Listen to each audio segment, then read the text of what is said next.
So it's kind of random how a topic like this would even come up, but it's a topic that kind of just came to my mind, and a thought just arrived. Like when I was randomly one day sitting down and Ray Charles movie was on, and I'm watching it, and it's a certain scene in the movie where Ray is, a deal was proposed to him by ABC. And then the scene goes, he goes up to the studios, and the guy that was in charge was ready to sign Ray to a deal. And Ray Charles, in that moment, knowing his leverage and knowing how popular he was in that moment, said something that in that moment while watching it shocked me, especially now when like me, being a little bit older and now kind of understanding the music industry just a little bit. It kind of shocked me because I'm looking like, wow, that's, I don't seen this movie so many times, but this particular line never hit me as far as like how's it hitting me right now. And that line was simple, coming from Ray Charles, and he was just like, okay, if y'all want to sign me, we want to do business if y'all want to do business with with me and we be in bed together, give me ownership of my masters. That's spoken like a guy that has the leverage and like basically saying like all the balls are in his court. He has the leverage and he has the power to make that type of demand. And when that scene was happening, instantly what popped up in my mind was, man, when you think about somebody like Drake, him, with this lawsuit to UMG, and I remember it was a narrative out at the time of, yo, y'all don't understand, like Drake is doing this for artists. He's doing this for the artists. He's doing this to the, he's doing this as a middle finger to the music industry and exposing this and that. He's doing one thing that came to my mind. Well, why didn't he do that when he was at the top of his career? But I'm gonna dive into that a little more deeply, man. But before I get into it, man, if you are a fan of Drake, hip hop, or music just in general, hip hop music in general, man, hit that like button, subscribe to the channel, and leave comments, man. Leave comments on how you feel about this topic in particular.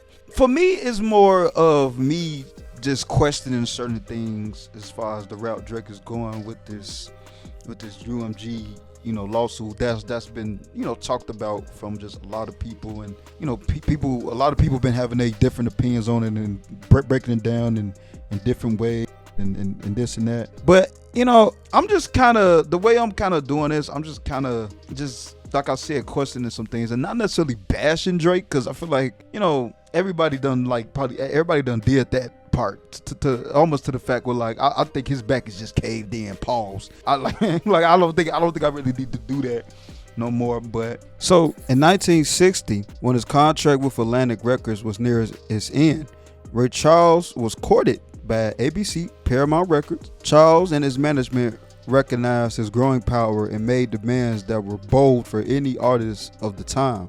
One of the central demands Ray Charles made in his contract with ABC was ownership of his master recordings. This obviously meant that Ray Charles, rather than the record label, would control the rights to his recordings and receive revenue from them indefinitely. In addition to owning his masters, Ray Charles also secured a higher royalty rate, another groundbreaking aspect of rate that was much higher than the industry standard, giving him a significant share of the profits. He also retained creative control, meaning he could decide the direction of his music without interference from the label. Man, I'm telling you, this deal not only set a precedent for the artists, but also positioned Ray Charles to benefit financially from his music long after its initial release. It was a pioneering move that other musicians later sought to emulate as they realized the long-term financial benefits of controlling their own masters. His deal with ABC and Paramount became one of the most influential contracts in music history,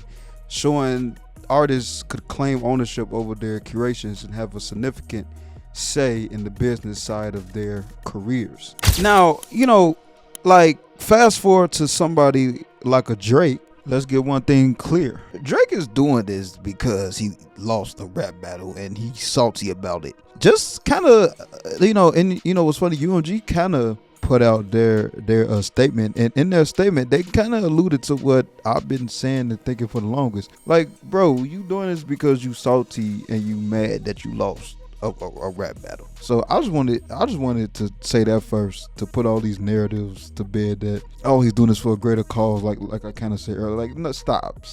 Another reason why he's doing this, he feels like UMG underpaid him for the revenue generated by his music, including, stream sales and other forms of revenue such as licensing. Also too, maybe he's trying to get control of his masters, which I have no problem with. Go get your masters. But Drake, wouldn't it make sense to do that when you was at maximum popularity and commercial success during certain periods of like 2015 through 2018? You was dominating the charts, breaking streaming records. You established yourself as one of the biggest global artists. Albums like If You're Reading This Is Too Late, that came out in 2015, Views 2016, and Scorpion 2018. Those is massively successful. Songs like Holla Bling, One Dance, and God's Plan became cultural phenomenon. Like, in that moment, you had enormous leverage with a string of #1 albums and hit singles. UMG would have been highly motivated to keep you satisfied, and probably would have retained you as their top artist. It's perfect. At that point, Drake had proven his consistent hit-making ability, and the label would have feared losing him to a more favorable deal elsewhere if he had threatened to leave or seek other partnerships. UMG would likely have been more willing to renegotiate on terms like master ownership or higher royalty rates. You could have even did it during your streaming dominance, 2015 to 2018. The music industry was shifted towards streaming as the primary revenue driver, and Drake was the forefront of that movement. His ability to generate massive streaming numbers would have been a strong argument for higher payouts, ownership of his masters, or a renegotiated royalty structure. You at that time, that's when the music in 2018 was constantly dominating platforms like Spotify and Apple Music.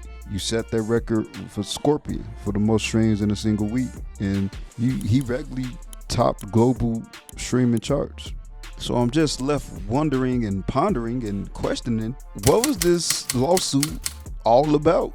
Drake, was this all about losing the battle, which I think it was, or were you really trying to do some good and expose the industry, and even in the process get your masters and get the rights back to your music? Or was this all because you lost the rap beef? Who knows? Let me know in the comments what you guys think. Do you believe that Drake filed this lawsuit because he was salty and he's upset that he lost his rap battle, or do you kind of believe more that he's doing this for all the music creators out there, all the artists out there? He did it for them. Leave it in the comments on what you think and how you feel. And like I said, man, at the beginning, leave a like, comment, and subscribe to the channel.